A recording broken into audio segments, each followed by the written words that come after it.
Here's what it's like to look at one painting for a full hour. Hi there, I'm Jeff, and this is Plain English lesson number 497. JR is the producer, and he has uploaded today's full content to plainenglish.com/497. Earlier this year, I read a book called 4,000 Weeks by the British journalist Oliver Burkeman.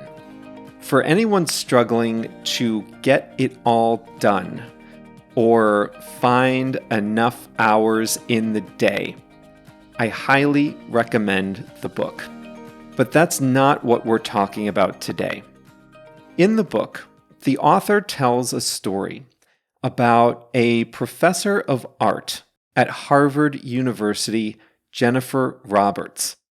One of the assignments that Professor Roberts gives her students is this: go to a museum and look at a painting or a sculpture for 3 hours. Oliver Burkeman takes the challenge in his book, and I, too, decided to take a modified version of the challenge. I decided to look at a painting for 1 full hour. Now, I'm not an art student whatsoever, so I think 1 hour for me is about the equivalent of 3 hours for an art student. And in today's lesson, I'll tell you what it was like to look at a single painting for a full hour. In the second half of today's lesson, we'll review the phrasal verb run out, and we have a song of the week. Let's dive in.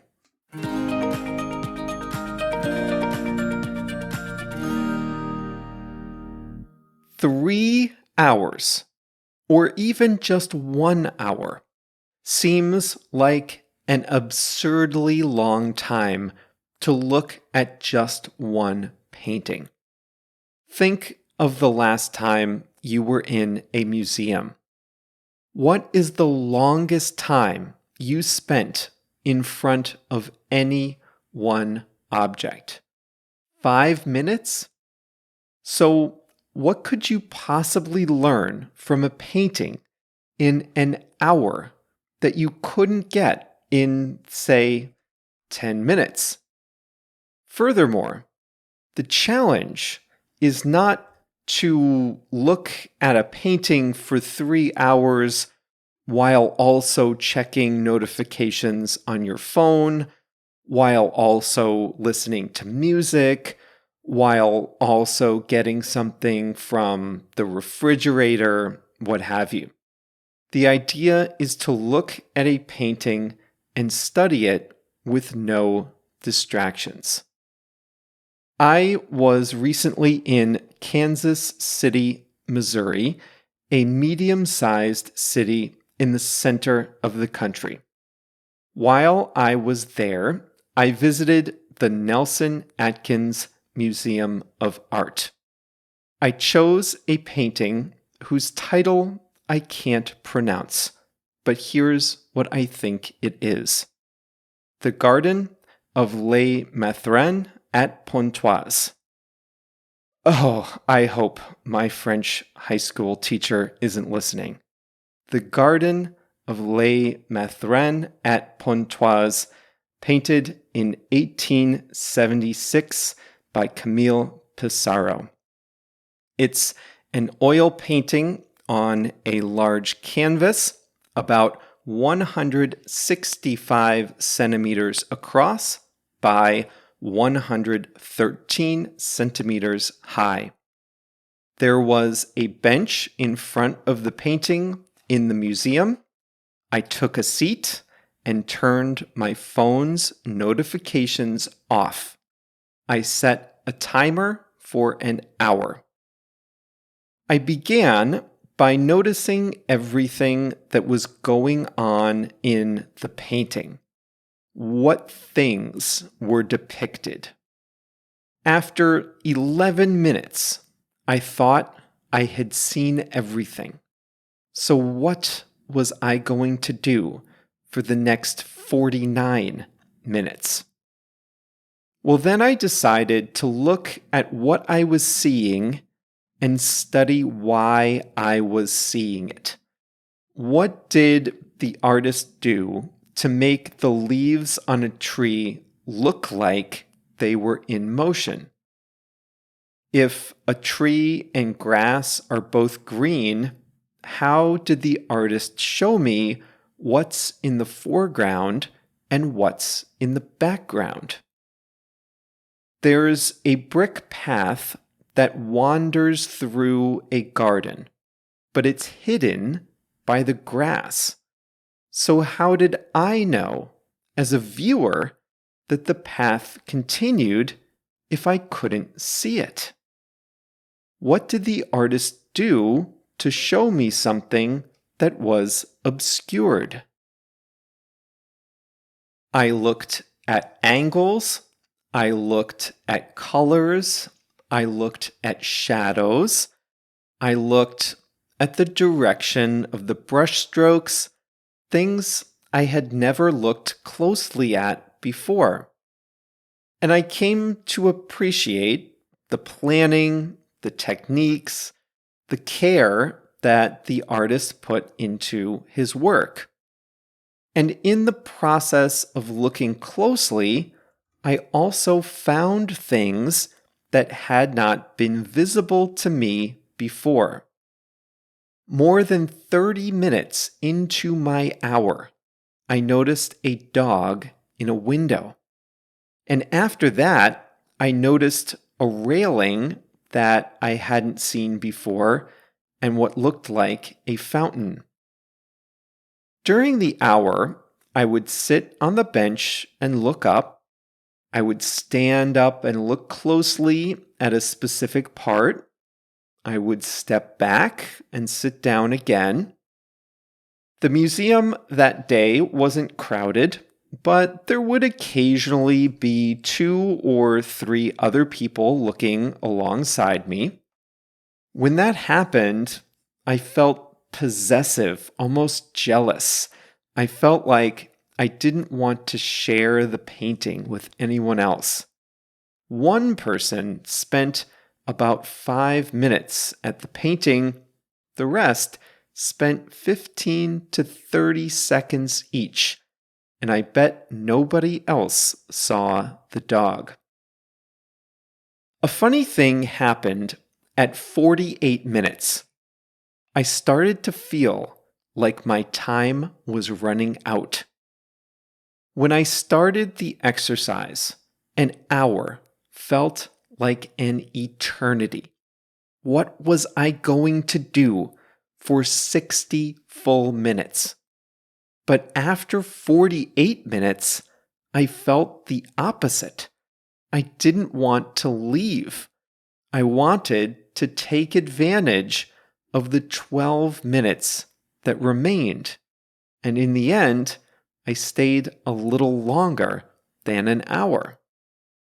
Now, if you're a Harvard art student, the purpose of the exercise is to study the piece, to note your thoughts and observations during the 3-hour assignment. I'm not an art student whatsoever.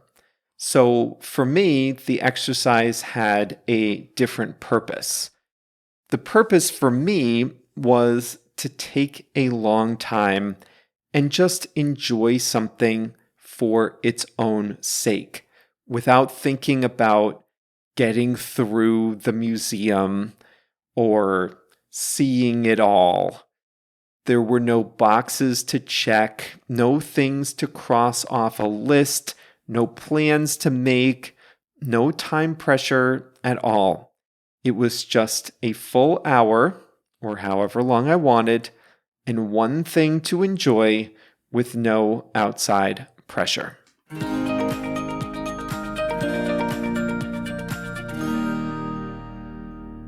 So you can do this too. It can be with a painting or a sculpture like I described.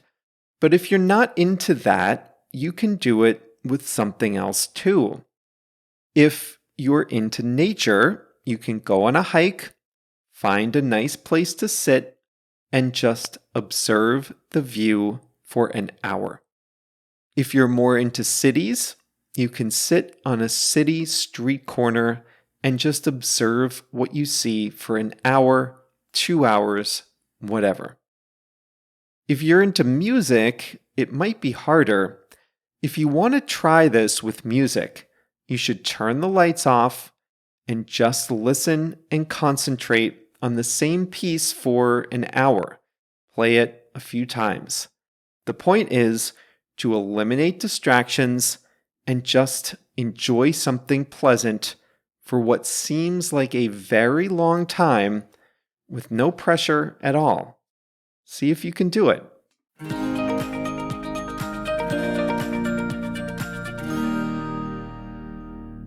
Well, you guys are lucky today. I picked an easy one. The phrasal verb I picked is run out. This is one of the most common phrasal verbs in all of English, and you absolutely must know how to use it.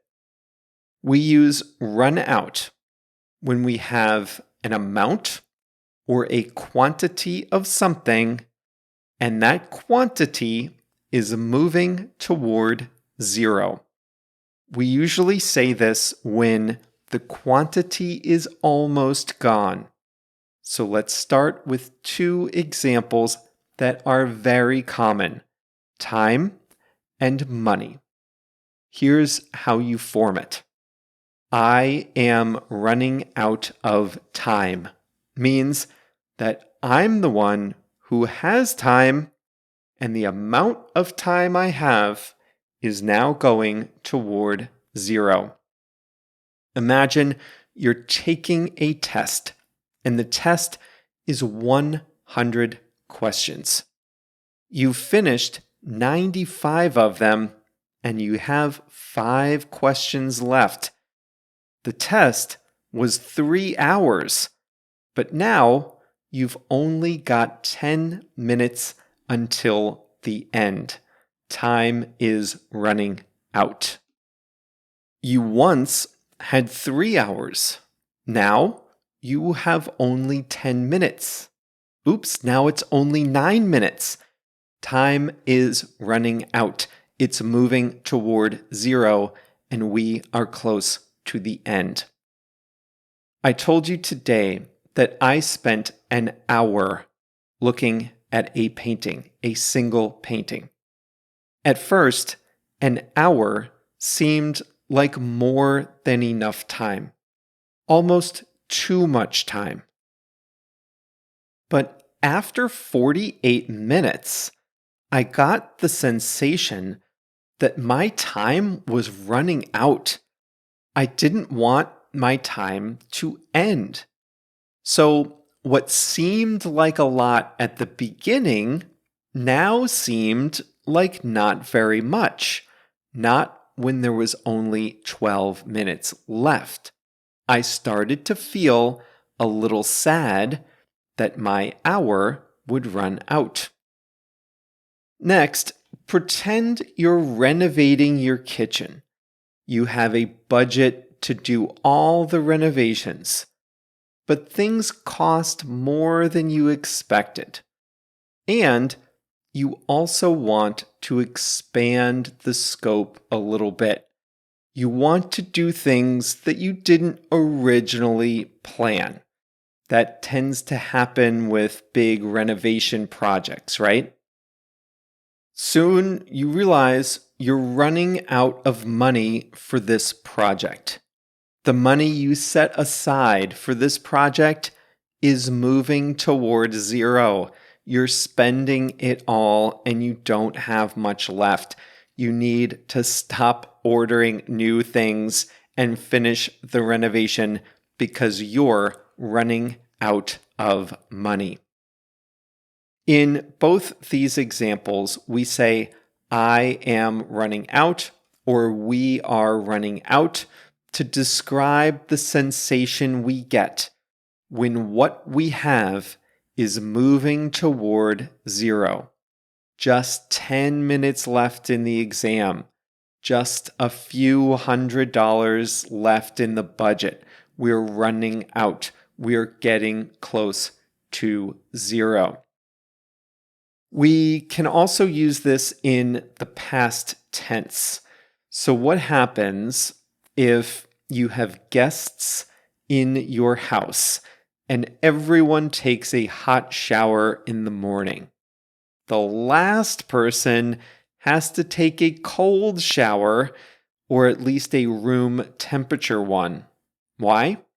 Because you run out of hot water.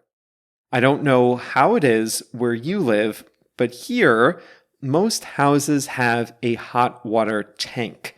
The tank starts full of hot water, and then as all the house guests cycle through their showers, the hot water slowly moves toward zero.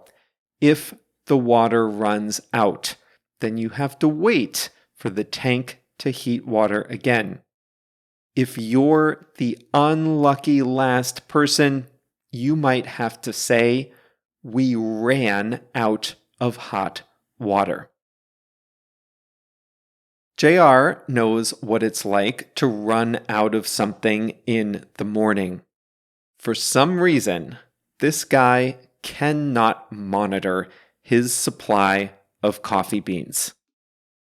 I don't know what it is, but he frequently runs out of coffee beans, so he has to go out and buy some more in the morning. And he tells me, "I ran out of coffee again this morning." Have you ever run out of gas? I have never run out of gas. I've come close. My car tells me approximately how many miles I can drive before I completely run out of gas. I think I was down to 7 miles recently. And here's what I said to myself when I got to about 15 or 20 miles left.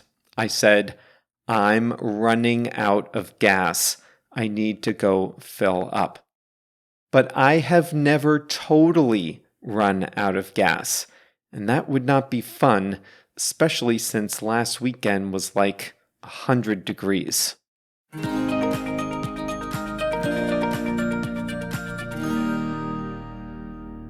Today's song of the week is Lost Without You by Kygo with Dean Lewis. I think JR was inspired by his visit to Lollapalooza, the music festival, with this one. Kygo was here in Chicago, and JR went to see him. This song is a collaboration with Dean Lewis. "I'm a little lost without you" is the chorus line on this one. Lost Without You by the Norwegian producer Kygo with Dean Lewis. This is funny. I once had a boss who told me, "You can run out of anything. Just don't run out of business cards." That was back when people used business cards. He said, "You can run out of time. You can run out of money. You can run out of patience. You can run out of energy.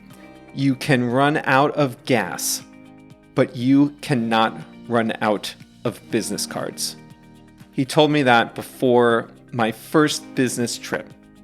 And maybe that's why I still have stacks of old business cards from old jobs lying around my apartment to this day. Well, that's it for today. Now remember, we have our 500th lesson coming up, and time is running out for you to participate in the giveaway and the video. So go to plainenglish.com/500 to enter the contest, record your video clip, and get ready for our live stream on Saturday, September 3rd. All the details are there at plainenglish.com/500. Remember, we're putting together a video featuring Plain English listeners, and we have an exciting giveaway just for you. All the details are at plainenglish.com/500. So go there now and join the fun. plainenglish.com/500. See you there.